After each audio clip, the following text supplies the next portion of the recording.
Alright, let's start our discussion here by looking at one of the biggest and most important examples of economic integration in the entire world, as well as a source of countless fantastic memes, the European Union, or the EU.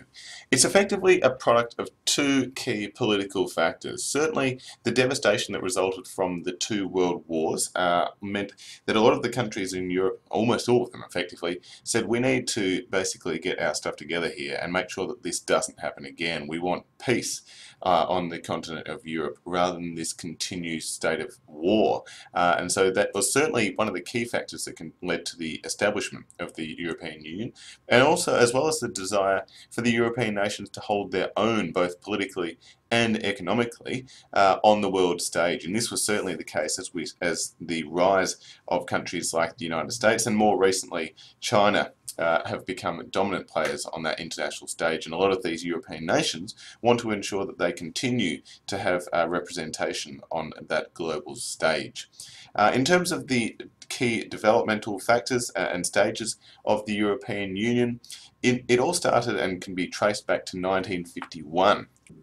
And this is when we saw the establishment of the European Coal and Steel Community.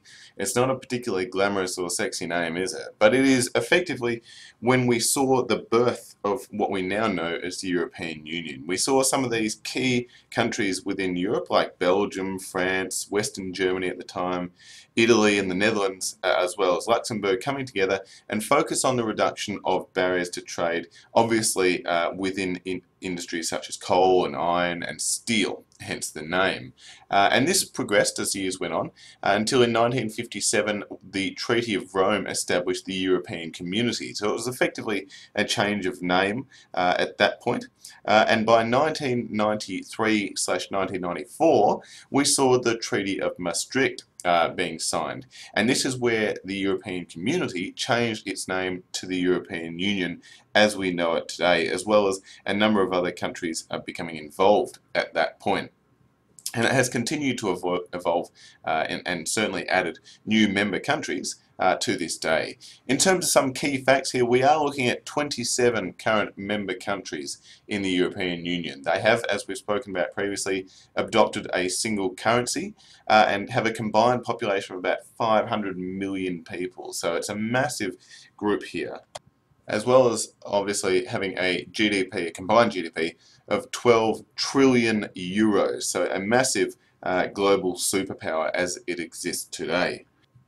It's also a great example of how a certain regional trading bloc can actually progress through those different levels of economic integration. So when it first started, it was effectively a free trade area back in 1951. Obviously the purpose there was just to remove those impediments to trade in those certain industries, the coal and steel related industries.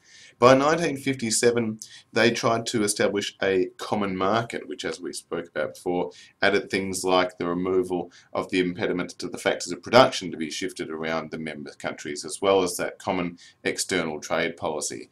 Fast forward to today, rather, and they're currently listed, as we described in the previous video, as an economic union, and fast on their way potentially towards becoming a political union. So they're a great example of potential evolutionary process that a free trade area and a regional trading bloc can move through. In terms of what it looks like today, this is effectively a representation of the current member states of the European Union. You will note there that up here on your screen, there is no Great Britain, United Kingdom. It's gone. It is, through Brexit, opted to remove itself from the European Union. But we do still see 27 blue shaded countries who are current members here. One of the key moments in terms of the evolution of the European Union to where it is today, and certainly to that current level of the economic union, was the adoption of that common currency, which we know is the euro. You can see all those euros up in the top right corner of your screen there. And the adoption of the euro across the EU has had both some positive and negative implications certainly from an international business perspective.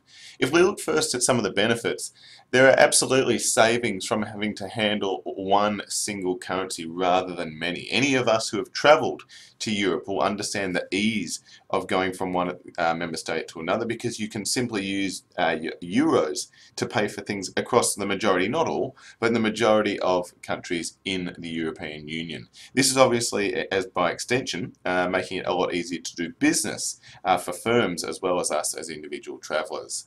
It's also easier to compare prices against Europe, so firms can't get away with offering outrageously inflated prices and having very expensive products, because you can now see exactly how much one is worth relative to a similar product in another country, because they are selling on the same currency. So it's much more easy to compare those prices across different countries now. It gives a strong boost to the development of a highly liquid pan-European capital market. So from that capital perspective, it's much easier to do business there as well, also increases the range of investment options open to both individuals and also organisations and institutions. On the negative side, there are some downsides, absolutely. The loss of control over national monetary policy is perhaps the most commonly cited criticism here. A lot of the countries within the European Union which are currently struggling, such as Greece for example, have said that part of the issue here is that they no longer have the ability to control their own currency as they previously did before the adoption of the euro. So what we tend to find is that it suits some countries better than others, and certainly given the different levels of things like economic development, but also those political economy factors that we spoke about previously, things like the political and legal systems in place, that will suit certain countries better than others. So trying to have a sort of a one-size-fits-all approach isn't necessarily the best way to do it, certainly not for the countries which are currently struggling. It also means that you're giving up some power and to a certain extent relying on a governing body for the EU here, and there is, as we talked about, a parliament that sits and makes some key decisions for the EU, but you're relying on people from other countries to effectively, to a large extent, determine your economic development, and certainly from a currency perspective, what happens in your country. So there's a lot of trust issues which you can understand have grown from the adoption of this single currency, which is effectively determined by, to a large extent at least, by people from other countries. Now on top of this, we also have the issue where the EU is not what is known as an optimal currency area, and that is there are key differences here in terms of that underlying structure of economic activity across the member countries, which make it difficult to adopt that single currency across each of them. So for example, different countries will have different things like wage rates, the tax rates, business cycles, and certainly the level of economic development. These will all differ from one country to another, and so to try and apply a single currency and understanding that fluctuations in that currency will actually affect different countries differently, you can see it's a bit of a problematic situation. The final criticism is that a single currency, certainly as we look at that evolution of from those levels of economic integration, a single currency should, at least in theory, follow, not precede, a political union. That is, it should happen after a trading bloc has moved from an economic union to a political union, rather than before. And yet we've seen that, as we talked about previously, the EU is currently listed or could be classified as an economic union and not a political union, and yet they do have a standardized currency, the euro. So there are issues there, and linking to what we just talked about in the previous points as well. So it's a complicated situation, and there's no easy solution, but it's certainly something which has huge implications for international business managers, not to mention the respective governments of the member countries within the EU. Alright, the last point we're going to look at here relates to the future of the EU and what will happen moving forward over not only the short term but the long term future for the EU. And there's certainly been a lot of discussion about it. We've seen some key developments that I alluded to in the last few slides in the last few years, which will have a key role and have key implications for the future of the European Union, and none more so than Brexit. It's been a huge talking point and certainly a great source of a wide range of memes. Look at them all. And it's one of those things where there are so many complicating factors that means that there's no simple answer, and it has generated a lot of discussion and debate. A lot of it has centered around this key issue of the potential enlargement of the European Union. Is it better to see some of these countries removing themselves? Is it better to enlarge the EU and the points surrounding that? So we've seen a number of countries like Turkey and some of the members of the former Soviet Union and Yugoslavia expressing a desire to join, but to do so successful applicants for EU membership need to demonstrate the privatising of state assets, the deregulation of markets, things like having control of inflation, and also incorporating these complex EU laws into their own systems, as well as establishing things like democratic governments and respecting human rights. So there are a lot of hurdles that countries have to jump over to be able to be eligible to join the EU. So you have to balance, on one hand, the desire to increase the number of member countries to make it easier to do business across a wider range of countries within Europe, but also maintaining that integrity in terms of the standards of the member states which are allowed to be part of the EU.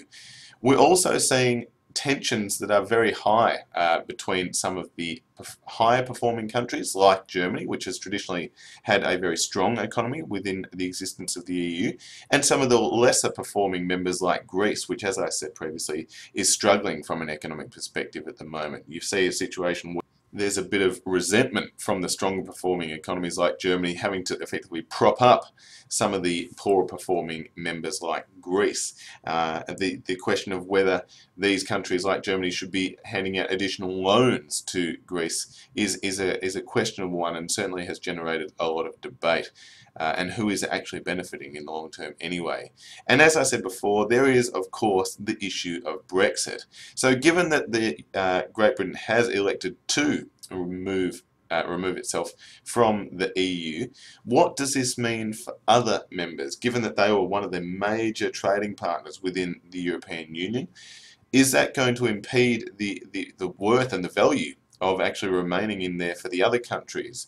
What does it mean for the relationship between the United Kingdom and the EU itself? Certainly there's some concern and some worry about the actual increasing the cost of doing business now, given that a lot of the impediments to trade that were previously removed by being a member state have now, if not being reinstated, they do become an issue now to a certain extent. So we're seeing this sort of spread to a lot of industries that you wouldn't necessarily think would be impacted. So in the European soccer leagues, for example, we're hearing a lot of discussion actually about whether it's actually now more expensive to transfer or loan a player from one country like France, for example, into the UK, or out of the UK into France, given that the UK has now left the EU. I know I was reading an article the other day about classic car values in England and other countries within the UK now being negatively impacted in terms of their value, because it becomes more expensive if you want to sell them in the mainland of Europe. So it's a widespread issue that affects a whole range of industries on a practical level that do impact absolutely our everyday way of life, and certainly will have a key or will continue to be a key discussion point moving forward for us as future international business managers.